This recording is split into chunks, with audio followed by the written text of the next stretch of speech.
and welcome back. It's the time of year when everyone is making New Year's resolutions to get fit, lose weight and possibly give up smoking, when the most important resolution should be taking control of your finances. Well, there's no time like the present, and financial advisor Paul Merriman from AskPaul.ie is here to tell us how. Good morning to you, Paul. Good morning to you, We're going to Paul. shake up everything, including our bank account. Shake out our pockets. Everything's getting sorted this time of year, isn't it? I know it's great, though, because a new decade as well, people kind of can look back over the last 10 years and maybe realise that maybe some hope and aspiration they had for their money hasn't happened yet. So I suppose this time of year we're like personal trainers. Personal finance advisors are very like personal trainers when it comes to your bank account, your money, making sure it's fit, healthy, and making sure you're making the correct steps to make sure you keep enough in your account. Right, let's get financially fit. You've a list of 10. We have a list of 10. Let's go. Where do we start? Well, the main one, the first one is the personal budget template. I think you need to go to the AskPaul.ie website. There's a free personal budget template to download, and that literally is going to record all your incoming and all your outgoings. I say this all the time. I think I said it last year on the couch as well. We had a client before to fill this in and was paying for pet insurance for a dead dog. Still going through their bank account, still paying for it by direct debit, never noticed and forgot to cancel. Yeah, I discovered recently I was paying insurance for a phone that I don't have anymore. Yeah, exactly. Same thing, loads of things, but it's a waste of money during the year, you know. So I'd encourage everybody to go to the website, get the personal budget template, and spend 10 or 15 minutes, open your banking app, and just make sure that all your direct debits are there and all, where you're spending your money and keep track, and then just cut the stuff that you don't need. Especially if you're one of these people that can't get to payday without trying to maybe go into overdraft or kind of the last week or last few days are sweating. It's how a lot of people live with that buffer of the overdraft. Yeah, the buffer. So again, if you're one of those people, getting the personal budget template, you're going to save money. And then just while we're on that point, get rid of, you have a main bank account, and say main Irish bank account here, and giving the banks too much of a hard time. Get a Revolut or an N26 account. They're free banking, they're apps, they're really cool. Really cool way to save money. They have the vault system where you can save extra money into them as well. So I'd really encourage everybody to try and set up one of those online What do you mean banks. now? I'm confused already. Okay, so a banking app. So Revolut is an online bank, and so is N26. Okay. And it's a free banking system. N26 is from N26 is a German bank. Okay. And it's a really good app, but there's no fees. So it's free banking. And it's all digital, it's so you all set up digital, the app and but you never go near a branch or a website. A lot of young people will use a Revolut account, but they'll use it as a second account rather than use it as their main working account. You get an IBAN, you get a BIC, and it's free, but there's no point in paying, even if it's only 100 or 120 quid a year to one of the banks, why would you be spending that money if you don't need it? Save on the bank charges. Good point. Okay, the second one is become debt-free in 2018. Yeah, debt-free in 2020. This is a big one. Yeah, that was last year's.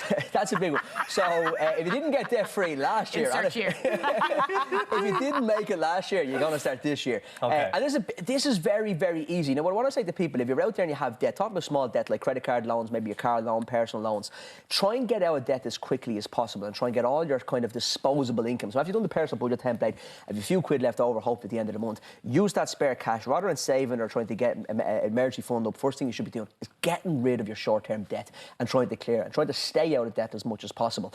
And I know it sounds difficult, especially if you're living on debt all the time, but it might just take 6 months to a year. But if you can get to the end of 2020 and become debt-free, you'll feel much better about your finances. So let's say you have a car loan, Paul, and you have money and you're thinking, will I put this into a savings account or will I put it off the car? Put it off the car loan and put it off, especially if you have a credit card, or something you're paying really high interest. There's no point in putting money into a bank account with Bank A that's giving you 0% interest, while Bank B over here is charging maybe 7% for a car loan or 18% for a credit card. It's madness. So all your money should be used, all your disposable income, in my opinion, should be used to get rid of your short-term debt as soon as possible. And then you can start looking at saving and investing and getting into a better kind of financial situation that way. Okay, you mentioned cars. I'm jumping around the order a bit, but just on cars, you say don't change the car. Don't change the car in January because there's an impulse to do. Why not? Well, it's going to probably cost, unless you have cash sitting in the bank. You know, I don't want people going in and taking PCP contracts or taking car loans at this time of year unless you really need to do it.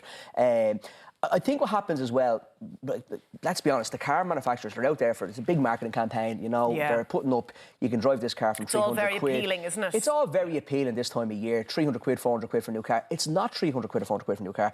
That's your kind of monthly payment. You have to put a balloon payment at the beginning and usually a balloon payment at the end of 3 years or 5 years' time. it's a 30 or 40 grand car probably.